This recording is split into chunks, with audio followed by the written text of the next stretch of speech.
ফুল এবং অর্কিড চাষে কৃষকদেরকে আর্থিকভাবে স্বাবলম্বী করার সরকারের একমাত্র লক্ষ্য। আজ প্রজ্ঞা ভবনে এক দিবসীয় অর্কিড ট্রেনিং প্রোগ্রাম এবং চাষের জন্য চারা সমেত সামগ্রী বিতরণ অনুষ্ঠানে একথা বললেন কৃষিমন্ত্রী রতনলাল নাথ। এদিন মন্ত্রী বলেন, হর্টিকালচার ডিপার্টমেন্ট এবং রিসার্চ সেন্টারের যৌথ উদ্যোগে এই আয়োজনে ব্যাপক সংখ্যক কৃষকরা অংশগ্রহণ করেছে। অনুষ্ঠানে উপস্থিত থেকে লাভজনক এই চাষে এগিয়ে আসার জন্য কৃষকদেরকে অনুরোধ জানিয়েছেন তিনি। এদিন তিনি বলেন, রাজ্যের অর্কিড চাষ যেন আরো ব্যাপকভাবে করা যায় সেই লক্ষ্যে বিশেষ প্রশিক্ষণের ব্যবস্থা করা হয়। এই অনুষ্ঠানে উপস্থিত 300 জনকে 40টি করে অর্কিড চারা এবং সামগ্রীও তুলে দেওয়া হয়েছে।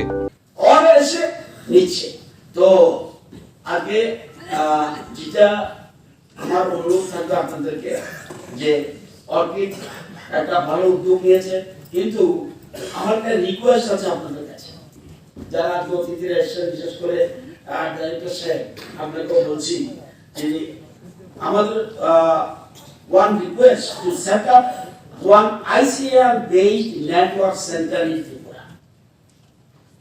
এটার জন্য একটু আপনি দেখবেন, কারণ আরেকটা জিনিস দেখবেন, এটা আমরা ন্যাশনাল রিসার্চ সেন্টার, শুধু একটা ফুলের জন্য রিসার্চ সেন্টার। ইন্ডিয়াতে কোন ফুলের জন্য রিসার্চ সেন্টার আছে? গোলাপের জন্য আছে, জাফরের জন্য আছে,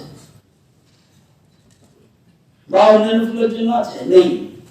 তাহলে বুঝতে হবে, শুধু একটা ফুলের জন্য রিসার্চ সেন্টার ইন সিকিম। এবার বুঝে নিন দেশের গভর্নমেন্ট, বর্তমান প্রধানমন্ত্রী অর্কিডকে কি গুরুত্ব দিচ্ছে, এবং এটা কিন্তু দীর্ঘমেয়াদী। একটা অর্কিড ফুল যতদিন থাকবে, গাঁদা ফুল দীর্ঘদিন রাখতে পারবেন না, ইভেন গোলাপ রাখতে পারবেন না, রজনীগন্ধাও রাখতে পারবেন না, অন্য কোনো ফুল রাখতে পারবেন না। অর্কিডের কিন্তু দীর্ঘায়ু, তা অনেকগুলি অনেক দিন পর্যন্ত টিকে। যারা এসেছেন ট্রেনিং এর জন্য, আমি তাদের করবো, আমরা কিন্তু গভর্নমেন্টের সব ধরনের সহযোগিতা, সব ধরনের নিউ টেকনোলজি। আপনার সাথে আমরা অনেকে লাগান না মরিচ। আগে আমি ধারণা হতো, আমি তো যখন ছোট ছিলাম, আমি তো অনেক সময় মুভি করতাম এসব মরিচ।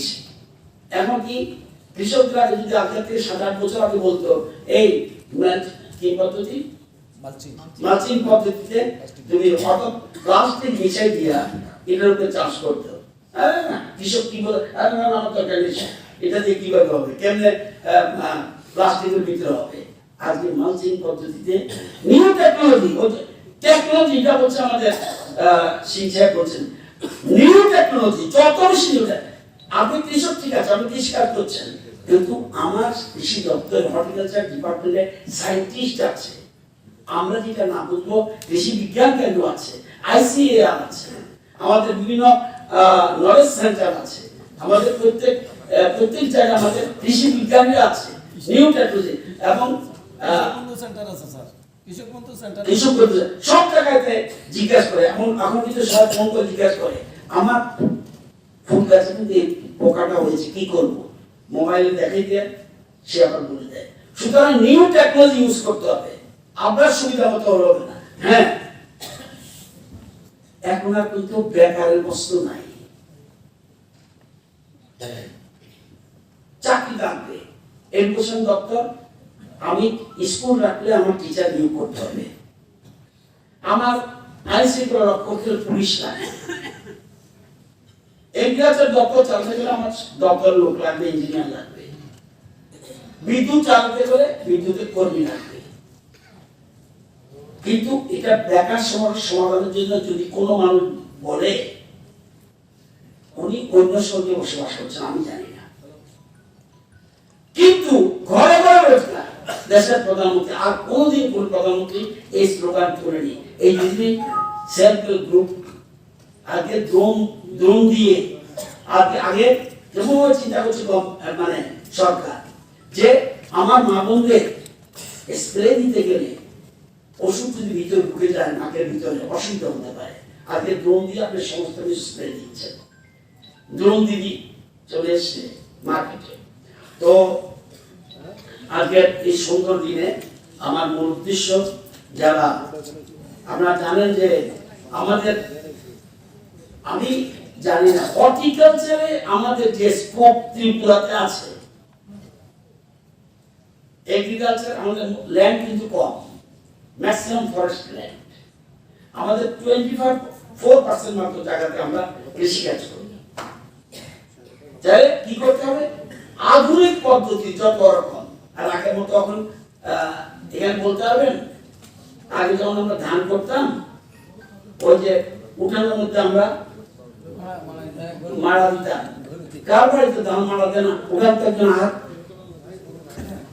মারা দাও, হলো তুমি দাও, তুমি এক নতুন আবিষ্কার করছি, তো এটা ভালো। এখন কেউ দেয় না, এখন নিউ টেকনোলজি, মেশিন বেরিয়ে গেছে। ধান রোয়ার জন্য লোক পাবেন কোথায়? লোক পাবেন না, তাই কি গভর্নমেন্ট মেশিন দিচ্ছে, আপনাকে চারাগুলি বসিয়ে দেবেন, হেঁটে চলে যাবেন, আপনি 1 ঘন্টার মধ্যে কয়েক গাড়ি রোয়া হয়ে যাবে। একটা করে যদি বলে একটা করে ধান পড়বে, একটা করে ধান পড়বে, যদি বলে না 2টা করে, 2টা করে ধান পড়বে। একদম জমি নিড়ানি থেকে শুরু করে চাষের থেকে আরম্ভ করে একদম ধান পাওয়া পর্যন্ত সবগুলি বেশি আমাদের দেশে। আমরা এখন বর্তমানে 50-55% আমরা সব যন্ত্রপাতির মাধ্যমে, এবং কোথাও চীন আমাদের থেকে একটু বেশি 60% বোধ হয়, কিন্তু আমেরিকা 90% সব যন্ত্রপাতির উপরে। সুতরাং কৃষি যত টেকনোলজি বের করবেন, এটা বলছে যে ইচ্ছা করলে আপনি উপরেও ছাদের উপরেও আপনি কিন্তু এখন আরবান প্ল্যান্টেশন আমরা বের করেছি। আরবান প্ল্যান্টেশন, আগে শহরের মানুষ চাষ করতো না, এখন আরবান প্ল্যান্টেশন শুরু হয়েছে। আপনি ছোট্ট জায়গার মধ্যে করবেন। তো সবাইকে বলবো এই অর্কিডের জন্য যদি এবং যারা আমরা এখানে যারা আছেন সবাইকে বলবো যত রকম সাহায্য বলছিলেন সাবসিডি হয়ে যাবে।